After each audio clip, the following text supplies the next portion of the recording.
Counter అయితే ఇవ్వడం జరిగింది నిన్న వాళ్ళకి. సిద్ధప్ప గిదేం తప్ప, పిల్లల ప్రాణాలతో వ్యాపారమా, రాక్వేలకు నిబంధనలు వర్తించవా, ఫైర్ సేఫ్టీ లేకుండా విద్యాశాఖ అనుమతులేలా, ఆక్యుపెన్సీ నిర్మాణ అనుమతుల పత్రాలేవి, జీవో 111ను కాలరాస్తున్న అక్రమార్కులు.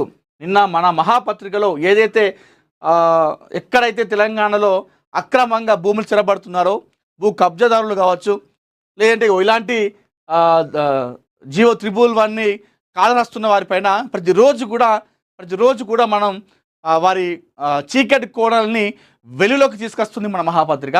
దానిలో భాగానే ఇప్పుడు రాక్వెల్ ఏదైతే ఇంటర్నేషనల్ స్కూల్ ఉందో దీనిపైన వీళ్ళకు నిబంధనలు వర్తించవా, జీవో 111ని ఎందుకు కాలరాస్తున్నారు, ఫైర్ సేఫ్టీ ఏది, ఆక్యుపెన్సీ నిర్మాణ అనుమతుల పత్రాలు ఏవి అని చెప్పేసి ఈరోజు మహాపత్రిక మరొకసారి నిలదీస్తూ ఉంది మన రాక్వెల్ ఇంటర్నేషనల్ స్కూల్ని. ఒకసారి ఈ స్కూల్ ఏంది, దీని కథ ఎందుకు మనం చదువుదాం. ఇది విద్యార్థులకు విద్యాబుద్ధులు నేర్పించి వారిని సక్రమైన మార్గంలో నడిపించేందుకు విద్యార్థి తల్లిదండ్రులు పాఠశాలలకు పంపిస్తారు. కానీ దేవాలయంటి పాఠశాలలు నేడు వ్యాపార సముదాయాలుగా మారాయి. ఇంటర్నేషనల్ స్కూల్ పేరుతో కార్పొరేట్ స్కూళ్ళ యాజమాన్యాలు నిబంధనలు ఉల్లంఘించి పిల్లల ప్రాణాలతో చెలగాటమాడుతున్నాయి. భవనానికి ఆక్యుపెన్సీ నిర్మాణ అనుమతుల పత్రాలు, ఫైర్ సేఫ్టీ లేకుండానే విద్యాశాఖ అధికారులు రాక్వెల్ ఇంటర్నేషనల్ స్కూల్ నడిపేందుకు అడ్డదారులు అనుమతులు జారీ చేయడంపై తీవ్ర విమర్శలు వెలువెత్తుతున్నాయి.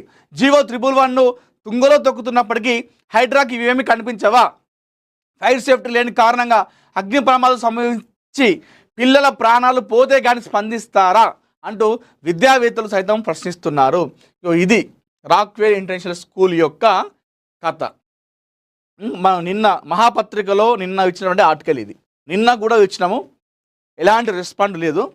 సో ఎందుకంటే ఇక్కడ మన పోరాటం ఏంది, అక్కడ పిల్లలు ఉన్నారు, పిల్లలకి ఏదైనా అయితే ఏంది పరిస్థితి,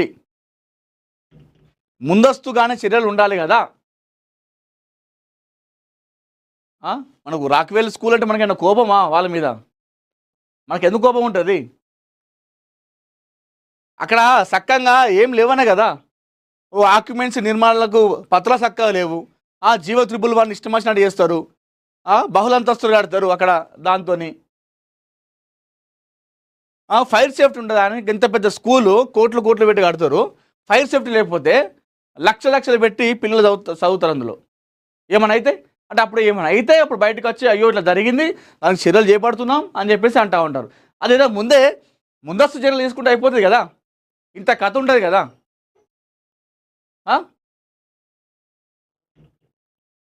ఇది కథ. మరి ఎందుకు హైడ్రా ఎన్నో చేస్తుంది, అక్కడక్కడ మంచి పనులు చేస్తూ ఉన్నారు హైడ్రా. మరి ఎందుకు హైడ్రాకు ఈ రాక్వెల్ ఇంటర్నేషనల్ స్కూల్ భాగవతం ఎందుకు అనిపిస్తలేదు? ఫైర్ సేఫ్టీ లేకుండా ఏ విధంగా నడిపిస్తారు? ఇట్లాంటి పెద్ద బిల్డింగ్లలో ఫైర్ యాక్సిడెంట్ అనేది ఎక్కువ అవుతూ ఉంటాయి. మరి లక్షలు పెట్టి పిల్లలు చదివితే వందలాది పిల్లలు అందులో ఏమైనా అయితే ఏంది పరిస్థితి? ఎందుకు దీన్ని అంత నెగ్లెక్ట్ చేస్తూ ఉన్నారు హైడ్రా కానీ, అధికారులు కానీ, పోలీసులు కానీ? ఏమైనా అయితే అప్పుడు స్పందిస్తారా? మరి మహాపత్రికలు రాసినట్టు ఏమైనా అయితే కానీ స్పందించరా? సో రాక్వెల్ ఇంటర్నేషనల్ స్కూల్లో ఎవరైతే చదువుతున్నారో పేరెంట్స్ దయచేసి మీరు కూడా ఆలోచించండి. మీరు రేపు మీ పిల్లల్ని స్కూల్లోకి డ్రాప్ చేస్తారు కదా, వెళ్ళినప్పుడు మీరు స్కూల్లో సరైనటువంటి అన్ని అనుమతులు తీసుకుంటే మా పిల్లల్ని పంపిస్తాం స్కూల్కి అని చెప్పేసి చెప్పండి. ఎందుకంటే రేపటి రోజున మీ పిల్లలకి ఏదో ఒకటి అపాయం అవుతుంది. ఫైర్ సేఫ్టీ ఉంటేనే మా పిల్లల్ని పంపిస్తామని చెప్పేసి మీరు మొత్తం పంపించకండి ఒక వారం రోజుల దాకా స్కూల్కి. అప్పుడు తెలుస్తుంది రాక్వెల్ స్కూళ్ళకి కథ. ఒక వారం రోజులు మీ పిల్లల్ని పంపించకండి స్కూల్కి. మీరు ఫైర్ సేఫ్టీ పెట్టుకొని అన్నీ పెట్టుకొని ఎలాంటి అపాయం వచ్చినా కూడా మీరు చర్యలు తీసుకునే విధంగా ఉంటేనే మా పిల్లల్ని పంపిస్తామని చెప్పేసి మీ పిల్లల్ని తీసుకెళ్ళండి. ఏంది ఇది ఇంత ఆటలా? అంటే ప్రతిరోజు పేపర్లు వేసి చూస్తే కానీ చలనం ఉండదా?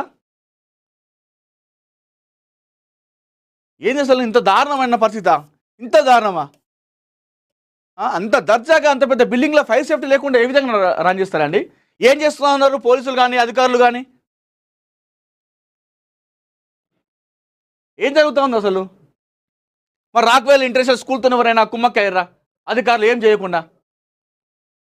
పిల్లలకు ఇక్కడ మా కోపం అంతా రాక్వేల్ స్కూల్ పైన మాకు ఏం కక్షలు లేవు, వాళ్ళకు మాకు ఆస్తి తగాదాలు ఏం లేవు. అరే పిల్లలకి ఏమైనా అయితే ఏంటి పరిస్థితి, పిల్లలకి ఏమైనా అయితే ఏంటి పరిస్థితి అనే ఒక ఆవేదన తప్ప మాకు వారిపైన ఎలాంటి కోపం లేదు. చూద్దాం మరి ఈ రోజైనా స్పందిస్తారా, ఏమంటారో చూద్దాం. మరి అధికారులు ఏ విధంగా స్పందిస్తారో చూద్దాం. సంక్షేమం అభివృద్ధికి సమ ప్రాధాన్యం, ప్రజల ఆకాంక్షలే మా ప్రభుత్వ విధానం, $3 ట్రిలియన్ ఆర్థిక శక్తిగా రాష్ట్రం, మహిళా సాధికారిత లక్ష్యం, 67,000 ఉద్యోగాలు ఇచ్చాం, పరేడ్ గ్రౌండ్స్ వేదికగా ముఖ్యమంత్రి రేవంత్ రెడ్డి ఉద్ఘాటన. తెలంగాణ సమాజం రాచరికాన్ని పెత్తనాన్ని ఎంత మాత్రం సహించదని, ఇది ప్రజల ఆకాంక్షలు నెరవేర్చే ప్రజాప్రభుత్వం అని రాష్ట్ర ముఖ్యమంత్రి యనుమల రేవంత్ రెడ్డి స్పష్టం చేశారు. దశాబ్దాల పోరాటాలు, ఎన్నెన్నో ప్రాణత్యాగాల పునాదుల మీద ఉద్భవించిన తెలంగాణ రాష్ట్రం 12 ఏళ్లు పూర్తి చేసుకొని 13వ వసంతానంలోకి అడుగు పెడుతున్న శుభ సందర్భంగా రాష్ట్ర ప్రజలందరికీ ఆయన ఆవిర్భావ దినోత్సవ శుభాకాంక్షలు తెలియజేశారు. మంగళవారం ఉదయం సికింద్రాబాద్లోని పరేడ్ గ్రౌండ్లో అత్యంత వైభవపేతంగా జరిగిన రాష్ట్ర అవతరణ దినోత్సవ వేడుకల్లో ముఖ్యమంత్రి రేవంత్ రెడ్డి పాల్గొన్నారు. అక్కడ పోలీసులు గౌరవవందనం తీసుకున్నారు. అక్కడ జాతీయ పతాకాన్ని ఎగరవేసి తర్వాత మన తెలంగాణ రాష్ట్ర గేమ్ అక్కడ ఆలపించిన తర్వాత ప్రసంగం అయితే చేయడం జరిగింది. ఏదైతే ఈ 12 సంవత్సరాల్లో మనం ప్రజల ఆకాంక్షలే మా ప్రభుత్వ విధానం అని చెప్పేసి చెప్పడం జరిగింది. ఈ 12 ఏళ్లలో తెలంగాణకు చాలా మంచి జరిగింది, తెలంగాణ ప్రత్యేక రాష్ట్రం అయిపోయిన తర్వాత అని చెప్పేసి చెప్పడం జరిగింది. సంక్షేమం అభివృద్ధికి ప్రాధాన్యం అంటూ కూడా నిన్న రేవంత్ రెడ్డి గారు అక్కడ పాల్గొన్నారు ఆ వేడుకల్లో. తెలంగాణ మీ అయ్య జాగిరా. సో ఇది ఈ వ్యాఖ్యలు ఏదైతే ఉన్నాయో పవన్ కళ్యాణ్ మాట్లాడిన మాటల్లో ఈ వ్యాఖ్యల వల్లనే, ఒకవేళ ఈ వ్యాఖ్యలు చేయకపోతే చాలామంది నాయకులు కూడా రెస్పాండ్ అయ్యే వాళ్ళు కాకపోవచ్చు నాకు తెలిసి. సో ఆయన అంతా కూడా ఒక లాజిక్ ప్రకారం ఒక సబ్జెక్ట్ పరంగానే మాట్లాడుకుంటూ వెళ్ళిపోయింది పవన్ కళ్యాణ్. ఎప్పుడైతే పవన్ కళ్యాణ్ ఈ మాట